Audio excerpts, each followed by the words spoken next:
Good morning sa inyo mga kachurba. Diyos me, dahil nakakaloka.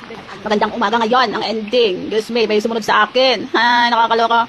Sabi ko, huwag kayong maglabas. Kayo, Lily, napakatigas talaga ng ulo mo.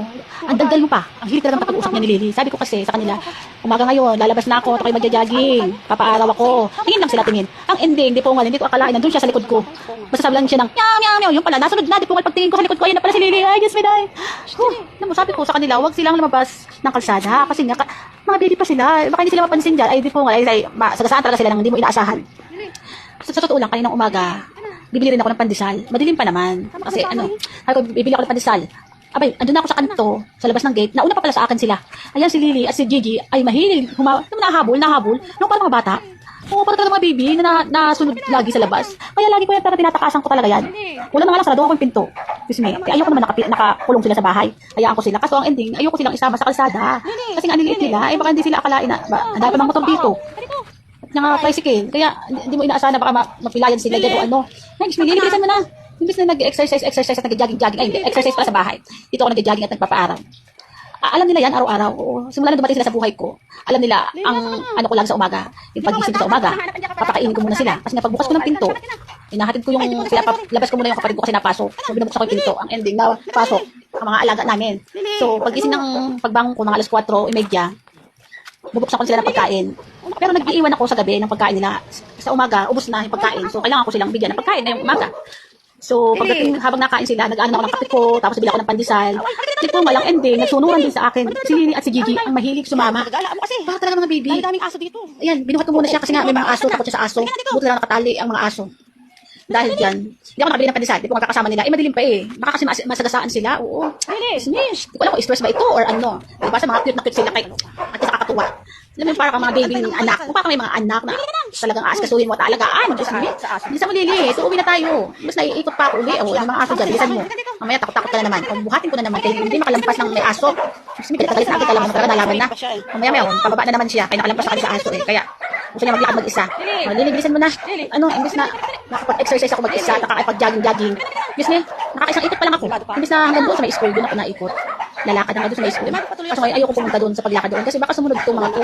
Eh, daming mga sasakyan dyan, mga tricycle, motor, kotse, di po nga, problemado ko pa yan. Kung nasagasaan ka. Bilis mo na, Lily. Bilis. Okay, uwi na kayo. Sige, kailangan uwi muna kang kayo. Sumunod ka sa akin. Kasi gusto ko nang umipot, magpa-araw, habang maaga pa, para makapagpa-araw pa ako. Lily, bilisan mo, Lily. At ako'y gagawin pa ako. Diyos me, dahil itong bata ito. Ang kulit. Hindi ko talaga akalain na nasama sila. Pero okay na rin yan kasi at least, siyempre bata pa sila, makita sila ng mga bata dyan na, naku, paglaruan kayo, at least alam mo kung saan yung bahay mo. Alam mo yung mga daan-daan. Bilisan mo na, uwi na ako. Tungal. Iwanan ko na kayo ulit ng pagkain doon para hindi kayo sumama. Kami hindi talaga kayo hindi talaga kayo mauto-uto. Talagang best in sunod ka pa rin. Kasi na lang, hindi sumunod si Gigi. Naku, kasi pag si Goldie talaga, ay hindi talaga yung nalabas sa kalsada. Takot yan sa mga siguro dahil sa experience niya na maraming mga mga nanganak sa kanya dati. Kaya hindi siya talaga nalabas ng kalsada, si Gigi, si Goldie. At least hanggang gate lang siya. Siguro dahil sa experience niya dati na marami siyang inaaway ng mga bata, inaaway, siguro nga siya sugat dati, buti nga ngayon maganda na yung katawan ni Goldie. Kaya linis yan. Bilisan mo na, Lily. At kaya imbis makailang ikot ako kay bilisan lang. Lily, bilisan mo, masagasaan ka, halika na.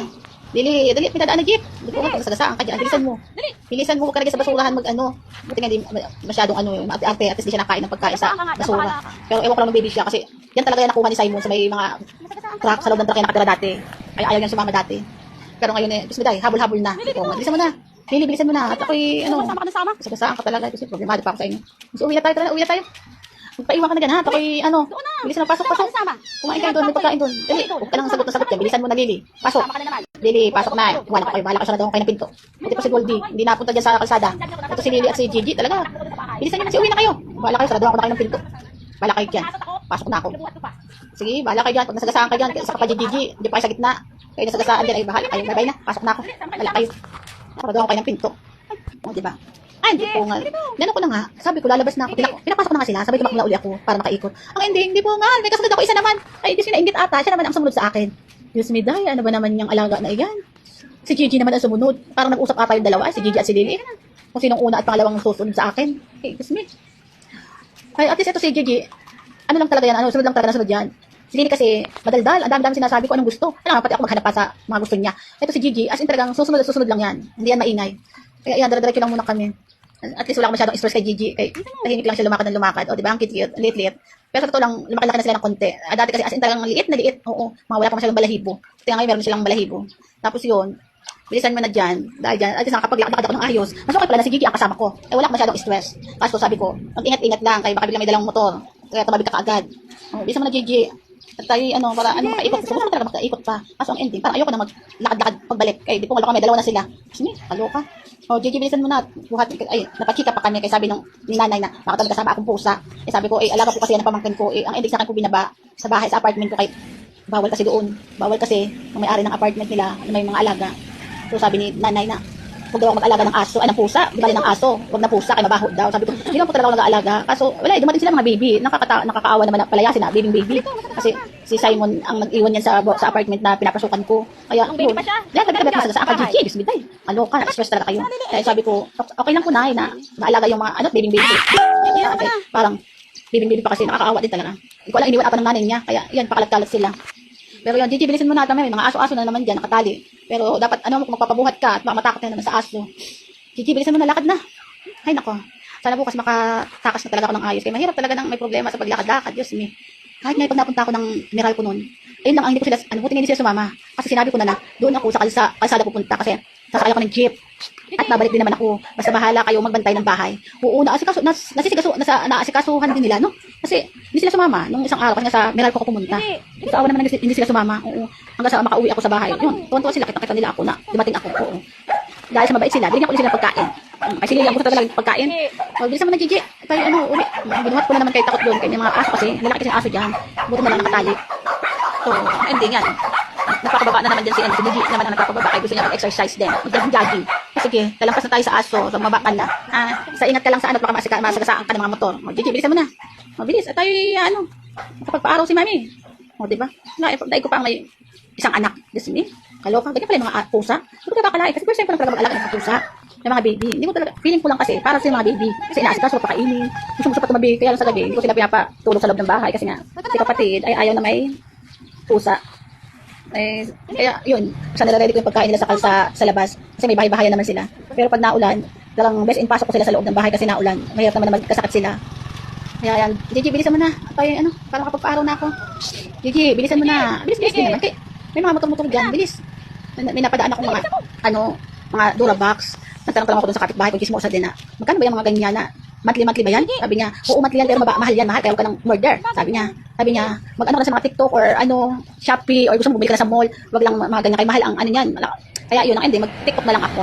Order, kay, sira na kasi ang Durabox namin, kasi ilang dekada na yun, dahil. Ilang dekada na yun. At least ngayon ako bibili ng Durabox, at least magkahiwalay kami ng gamit ni Sisi ko. Ay nakakalat, kasi naglilipot yung si Sisi, aloka. Kaya, yan, magkaiba tayo ng lagayan. O Gigi, tara na, magpapaaraw tayo. Gusto mo, umuwi ka na, kailan mo naman yung gate, umuwi ka na doon, at magpapaaraw, ha?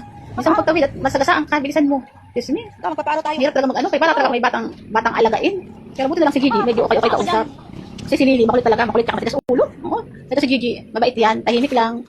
Pero mahilig din sumunod, Kaya araw-araw muna kami. Total, ang pusa naman pala mahilig magpaaraw eh. Kaya yan, sige, at least diyak lang sa gilid at baka masagasaan ka, bukungan. Kaya araw-araw muna tayo, o diba? Dahil uwi na tayo, O, si Lily, naagiyak ka abang. Oo. Goldie, kamusta ka naman? Buti ko hindi ka nalabas, Goldie. Nakauwi na kami ni Gigi. Diyos me, itong mga kasama mong alaga. Ay, sa'yo, bantayan mo yung mga kasama mo eh. Para hindi sumama-sama sa akin. Ako pinahirap. O yan, may mga tira kayong pagkain dyan. May kain kayo. O, Lily, kulit-kulit mo yun, kumain ka dyan. May tira-tira pa kayong pagkain. Iniwanan ko na kayo pagkain dyan. Para hindi kayo sumama. Yung sama kayo nasama. O yan, naka-jogging namin. Nagutom. Hindi sana ako nakakain. Ako kakain pa lang. Hindi naubusin mo na yung pagkain niyo. Para hindi masayang. O kayo gala. Yan, mga gutom pala kayo. Bilisan nyo na. So yan, kapag jogging ay pag-exercise ako sa loob naman ng bahay. Kasi pagkatapos ko mag-exercise sa loob ng bahay, mag-ano naman ako mamaya.